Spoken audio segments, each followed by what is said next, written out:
Hello guys, today we are here to discuss about the topic corrosion and rancidity.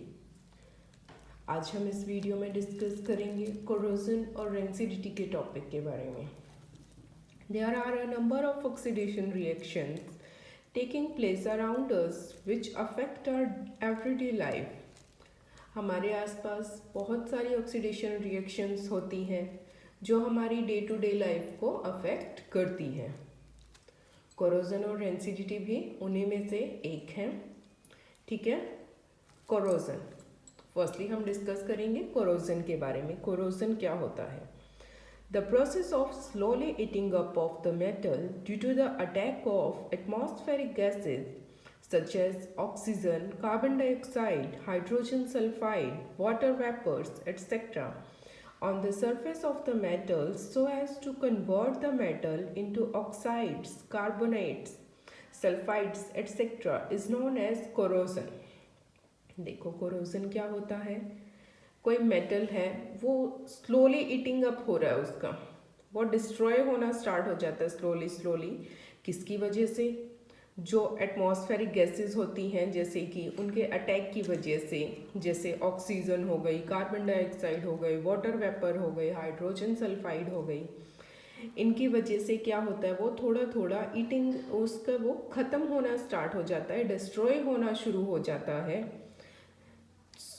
On the surface of metals के surface के ऊपर इनका attack होता है. So that कि जिसकी वजह से मेटल जो है वो किस में कन्वर्ट हो जाता है, उसके ऑक्साइड्स में कन्वर्ट हो जाता है, कार्बोनेट्स में कन्वर्ट हो जाता है, सल्फाइड्स में कन्वर्ट हो जाता है. इस प्रोसेस को हम क्या बोलते हैं? कोरोजन. फॉर एग्जांपल कोरोजन का एग्जांपल है rusting, that is corrosion of iron, और रस्टिंग ऑफ आयरन भी बोल देते हैं हम इसको. जब iron objects when an iron article remain exposed to moist air for a long time, its surface is converted with brown flaky non-sticky substance called rust. जब हम आयरन आर्टिकल को हवा में रख देते हैं कुछ टाइम के लिए तो वो सरफेस जो है वो उसके ऊपर एक ब्राउन कलर का substance, non sticky flaky substance जम जाता है. उसको हम क्या बोलते हैं? रस्ट, दैट इज जंग, जिसको हम क्या बोलते हैं? जंग लगना. Rust is mainly hydrated ferric oxide. Rust का फॉर्मूला क्या होता है? Hydrated ferric oxide, that is Fe2O3 into XH2O. It is formed due to the attack of oxygen gases and water vapors present in the air on the surface of iron. ये किसकी वजह से होता है? Oxygen gas और water vapours जो हमारे air में प्रेजेंट होते हैं उनके अटैक की वजह से. सरफेस, आयरन के सरफेस के ऊपर अगर उनका अटैक होगा उसकी वजह से क्या होगा? कोरोजन, रस्ट लग जाएगा, जंग लग जाएगा. ठीक है.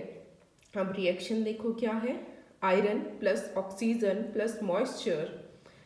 ऑक्सीजन और मॉइस्चर हमें कहाँ से मिलेंगे? एयर से मिलेंगे. That is 2Fe plus 3/2O2 plus XH2O.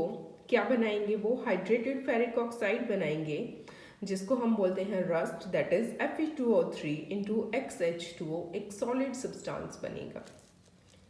ऐसे ही सेम कॉपर के केस में होता है. Copper objects lose their lustre और shine after some time. Copper के ऑब्जेक्ट्स जो हैं वो कुछ टाइम के बाद अपनी शाइन खो देते हैं, लस्टर खो देते हैं अपना. तो वो भी किसकी वजह से होता है? कोरोजन की वजह से, ऑक्सीडेशन प्रोसेस की वजह से. इसकी रिएक्शन क्या है? Copper plus carbon dioxide plus oxygen plus water, ये हमें एयर में से मिलेंगे. तो रिएक्शन क्या बनेगी? 2Cu plus CO2 plus O2 plus H2O क्या बनाएगा? बेसिक कॉपर कार्बोनेट बनाएगा जिसका ग्रीन कलर होता है. That is CuCO3 into CuOH whole twice. Okay. Copper carbonate और कॉपर हाइड्रोक्साइड. सिमिलरली केस होता है हमारा सिल्वर का. अब देखो, similarly the surface of metals get tarnished, that is loses lustre and becomes dull on exposure to air. कि कुछ metals जो होते हैं उनका सरफेस जो है वो टार्निश्ड हो जाता है, मतलब वो अपना लस्टर खो देता है, डल दिखना स्टार्ट हो जाता है कुछ टाइम के लिए अगर हम उसको एयर में रख दें तो वो डल दिखना स्टार्ट हो जाता है। तो वो क्या होता है, उसका भी रीज़न यही होता है, कोरोजन। दैट इज रिएक्शन क्या होगी, silver plus hydrogen sulphide, air से मिलेगा hydrogen sulphide, that is 2Ag plus H2S क्या बनाएगा, Ag2S, that is silver sulphide black colour का, प्लस हाइड्रोजन गैस रिलीज करेंगे। Okay, rusting is a serious problem because it weakens the structure of bridges, iron railings, automobile parts etcetera. Rusting एक serious problem है। क्यों है serious problem, क्योंकि ये week कर देती है। जैसे ब्रिजेस में भी आयरन लगा होता है, आयरन रेलिंग्स में भी आयरन लगा होता है, ऑटोमोबाइल के कुछ पार्ट्स होते हैं उनमें भी आयरन लगा होता है। ये उन सबको क्या कर देती है, उनके स्ट्रक्चर को वीक कर देती है, ख़त्म करना स्टार्ट कर देती है। इसलिए ये एक सीरियस प्रॉब्लम है और इसको प्रिवेंट करना जरूरी है। अब देखते हैं इसके मेथड्स, देखते हैं प्रिवेंट करने के क्या क्या मेथड्स हैं। Methods to prevent rusting. Rusting can be prevented if iron objects are not allowed to come in contact with damp air. Some of the common method generally used are given below. Rusting को कैसे prevent कर सकते हैं, अगर हम iron objects को air के contact में ना रखें, कि उनको अंदर ही रखें, एयर ना पहुँचे, एयर पहुँचेगी, हवा मिलेगी उनको, ठीक है, हवा मिलेगी, मॉइस्चर मिलेगा उनको एयर से, ठीक है। अगर हम उससे दूर रखेंगे, डैम्प एयर से अगर हम दूर रखेंगे तो हम उसको प्रिवेंट कर सकते हैं। कुछ मेथड्स देखो क्या क्या मेथड्स हैं। फर्स्ट इज बाय पेंटिंग करके। The iron article such as window grills, iron gates, steel furniture, railway coaches, bodies of cars and buses.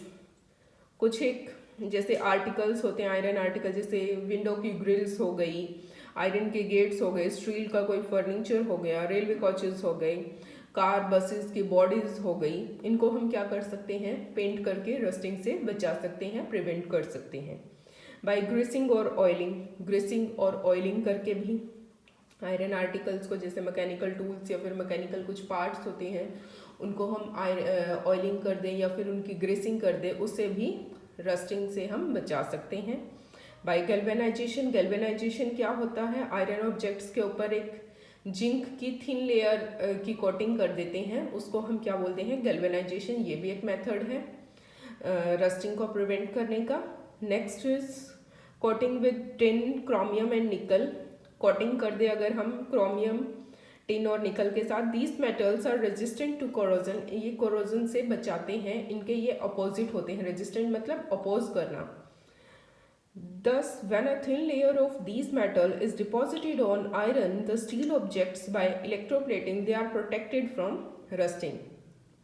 जब इनके ऊपर इनके एक लेयर मेटल्स की, इन मेटल्स की लेयर डिपॉजिट की जाती है आयरन ऑब्जेक्ट्स के ऊपर, इलेक्ट्रोप्लेटिंग बोलते हैं हम, उससे भी क्या हो जाता है, हम रस्टिंग से बचा सकते हैं आयरन ऑब्जेक्ट्स को। Next second is rancidity. Rancidity क्या होता है, जैसे कि हम नोटिस करते हैं जो हमारा फूड होता है उसके अंदर क्या होता है, ऑयल होता है, फैट होता है। अगर हम उसको थोड़े टाइम के लिए रख देते हैं, कुछ टाइम के लिए अगर हम उसको रख देते हैं, ठीक है, तो उस फूड के अंदर क्या हो जाता है, स्मेल आनी स्टार्ट हो जाती है, बैड स्मेल, उसका टेस्ट भी बैड हो जाता है, अच्छा टेस्ट नहीं रहता है। ये किसकी वजह से होता है, this is because the oils and fats present in food get oxidised with the passage of time. उसके अंदर क्या हो जाता है, ऑक्सीडेशन होने स्टार्ट हो जाती है फूड के अंदर। जैसे जैसे टाइम बीतता जाएगा उसके अंदर, फूड स्टफ के अंदर ऑक्सीडेशन होना स्टार्ट हो जाएगा, ठीक है। जो प्रोडक्ट बनते हैं हमारे ऑक्सीडेशन के वजह से, वो क्या होते हैं, वॉलेटाइल होते हैं और उनके अंदर बहुत गंदी स्मेल हो जाती है। इसी वजह से फूड का टेस्ट भी चेंज हो जाता है और इसी प्रोसेस को हम क्या बोलते हैं, rancidity. Rancidity, that is the oxidation of oils or fats in a food resulting into a bad smell or a bad taste is called rancidity। कि ऑयल या फिर फूड होता है, ऑयल और फैट्स होता है फूड के अंदर, उसके अंदर फिर ऑक्सीडेशन हो जाती है कि थोड़े टाइम के लिए रख देते हैं, फिर वो किस में कन्वर्ट हो जाता है, बैड स्मेल हो जाती है, उसके अंदर टेस्ट चेंज हो जाता है। इस प्रोसेस को हम क्या बोलते हैं, rancidity. Next is methods to prevent rancidity. अब इसको बचाने के भी मेथड्स होने चाहिए। अब मेथड्स देखते हैं क्या क्या मेथड्स होते हैं। The various methods are used to prevent or slow down rancidity is to slow down oxidation of oils or fats in foodstuffs. This is generally done by one of the following methods. कि rancidity को कम कैसे करेंगे, हम prevent कैसे करेंगे, उससे बचाव कैसे करेंगे, क्या करें कि फूड के अंदर क्या होता है, ऑयल होता है, फैट होता है, उसकी वजह से क्या होता है, ऑक्सीडेशन होता है। उस ऑक्सीडेशन को ही अगर हम स्लो कर दें, उसको कम कर दें, तो क्या होगा, हम प्रिवेंट कर सकते हैं। देखो अब क्या क्या मेथड्स हैं उसके। First is by adding antioxidant. Antioxidant food के अंदर ऐड कर दें हम। That is, in the food industry, a number of special types of substances are added before packing, which slow down the process of oxidation. Such substances are called antioxidant. कि food industries में हम देखते हैं कि हम कुछ special type के substance add करते हैं पैकिंग से पहले, जिसकी वजह से क्या होता है, ऑक्सीडेशन की प्रोसेस जो है वो स्लो हो जाती है, कम हो जाती है। ऐसे सब्सटेंसेस को क्या बोलते हैं हम, antioxidants. Second is vacuum packing.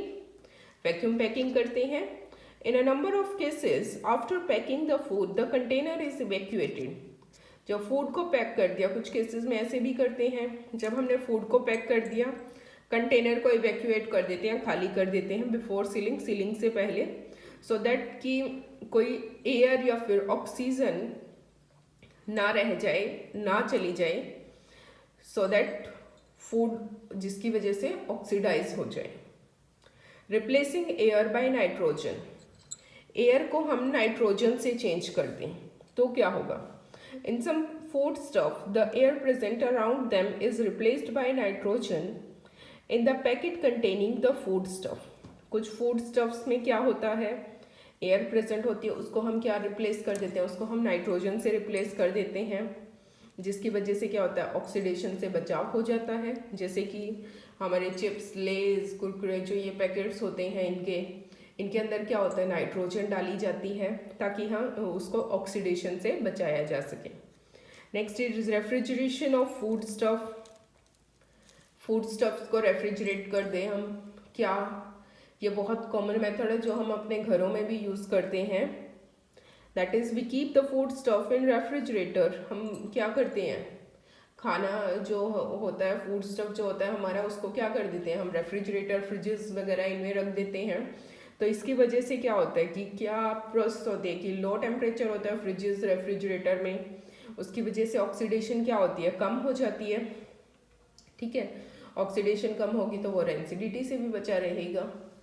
ये सब था हमारा कोरोजन और रेंसिडिटी के बारे में। दैट इज़ कि ऑक्सीडेशन रिएक्शंस का क्या इफेक्ट होता है हमारी डेली लाइफ में। That's all about corrosion and rancidity, and thank you so much and have a nice day.